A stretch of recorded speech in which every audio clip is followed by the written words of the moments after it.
तो बहुत लोगों को यह प्रॉब्लम होता है कि what is Mendel's dihybrid cross, और डाइहाइब्रिड क्रॉस से निकला है इंडिपेंडेंट असॉर्टमेंट। इंडिपेंडेंट असॉर्टमेंट एक फेनोमेनन है, उसके रिवर्स में एक फेनोमेनन है लिंकेज। चलो क्लियर करते हैं आज क्या है इंडिपेंडेंट असॉर्टमेंट, क्या होता है ये। जैसे मान लो डाइहाइब्रिड क्रॉस मतलब दो कैरेक्टर्स हम ले लेते हैं, for example human height and skin colour. मान लो एक पेरेंट जो है, फादर जो है किसी का, वो टॉल है और फेयर है, और मदर जो है वो ड्वार्फ है और डार्क है।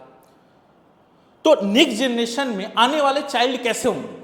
तो मेंडल का जो हम लोगों ने क्रॉस पढ़ा था उसमें F2 जनरेशन में हम लोग क्या पढ़ते थे, 9:3:3:1 रेशियो। इसमें 9:1 क्या था? 9:1 तो as it is parental combination था, मतलब फादर जो कि जैसे टॉल है और फेयर है, तो चाइल्ड टॉल और फेयर मान लो 9 है, ड्वार्फ और डार्क मान लो 1 है फॉर एग्जांपल। और 3:3 क्या था? वो रिकॉम्बिनेंट था। रिकॉम्बिनेंट मतलब टॉल और डार्क, मतलब फादर टॉल था और स्किन कलर जो मदर से आया मान लो डार्क। और दूसरा 3 जो है वो क्या है? मान लो ड्वार्फ जो कि मदर थी, लेकिन स्किन कलर फादर से आया मान लो टॉल, मान लो फेयर।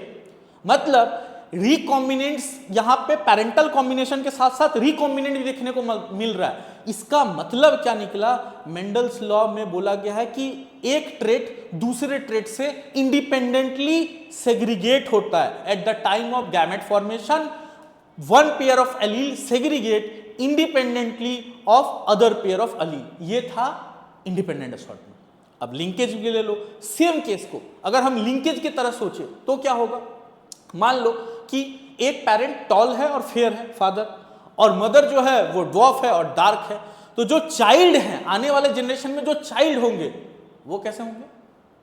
तो अगर वो टॉल है तो वो फेयर ही होगा, और अगर वो ड्वार्फ है तो डार्क ही होगा। ये कहता है लिंकेज। लिंकेज में रिकॉम्बिनेंट्स नहीं बनेगा। मतलब अगर दो कैरेक्टर एक दूसरे से एसोसिएटेड है, they have a tendency to inherit together, then it is called linkage. और अगर दो कैरेक्टर एक दूसरे से इंडिपेंडेंटली असॉर्ट होता है तो उसको हम लोग बोलते हैं इंडिपेंडेंट असॉर्टमेंट। Thank you.